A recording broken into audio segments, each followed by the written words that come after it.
ಸಮುದ್ರದ ದಡದಲ್ಲಿರುವಂತಹ ಮರದ ಮೇಲೆ ಹಕ್ಕಿಗಳೆಲ್ಲ ವಾಸವಾಗಿರುತ್ತೆ. ಒಂದಿನ ಒಂದು ಪುಟ್ಟ ಹಕ್ಕಿ ಮರಿ ಸಮುದ್ರ ತೀರದಲ್ಲಿ ಆಟವಾಡ್ತಾ ಇರುವಾಗ ಅಲೆಯೊಂದು ಬಂದು ಆ ಹಕ್ಕಿ ಮರಿಯನ್ನು ಕೊಚ್ಕೊಂಡು ಹೋಗಿ ಬಿಡುತ್ತೆ. ಇದನ್ನು ನೋಡ್ತಾ ಇದ್ದಂತಹ ತಾಯಿ ಹಕ್ಕಿ ಮತ್ತು ಉಳಿದ ಹಕ್ಕಿಗಳಿಗೆಲ್ಲ ಬೇಸರ ಆಗುತ್ತೆ. ತಾಯಿ ಹಕ್ಕಿ ದುಃಖದಿಂದ ಸಮುದ್ರ ರಾಜ ನನ್ನ ಮರಿಯನ್ನು ಮರಳಿ ಕೊಡು ಅಂತೇಳಿ ಕೇಳ್ಕೊಳ್ಳುತ್ತೆ. ಆದರೆ ಸಮುದ್ರ ರಾಜ ಮರಳಿ ಕೊಡುವುದೇ ಇಲ್ಲ.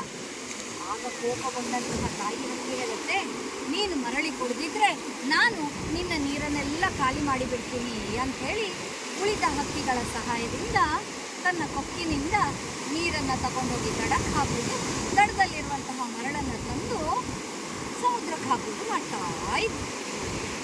ಆ ದಾರಿಯಲ್ಲಿ ಒಬ್ಬ ಸಾಧು ಬರ್ತಾನೆ.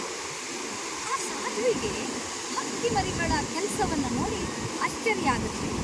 ಏನು ಮಾಡ್ತಾ ಇದ್ದೀರಿ ಅಂಥೇಳಿ ಕೇಳ್ತಾನೆ. ಆಗ ಹಕ್ಕಿಗಳೆಲ್ಲ ಹೇಳ್ತವೆ, ಈ ರೀತಿ ಆಗಿದೆ ಅಂಥೇಳಿ.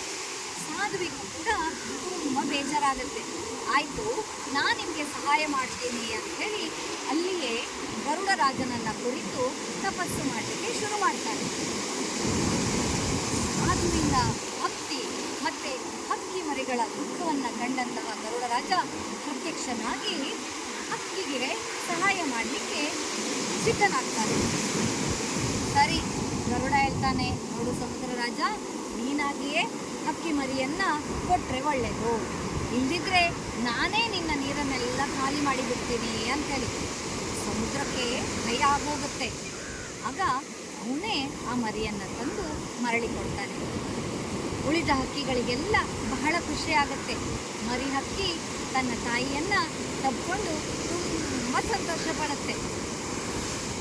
ಹೌದು ಸ್ನೇಹಿತರೆ, ಪ್ರಾಮಾಣಿಕವಾದಂತಹ ಪ್ರಯತ್ನ ಮತ್ತು ಛಲ ಇದ್ದರೆ ದೈವ ಬಲ ಮತ್ತು ಸಹಾಯ ಹಸ್ತ ತಾನಾಗಿಯೇ ಒದಗಿ ಬರುತ್ತೆ.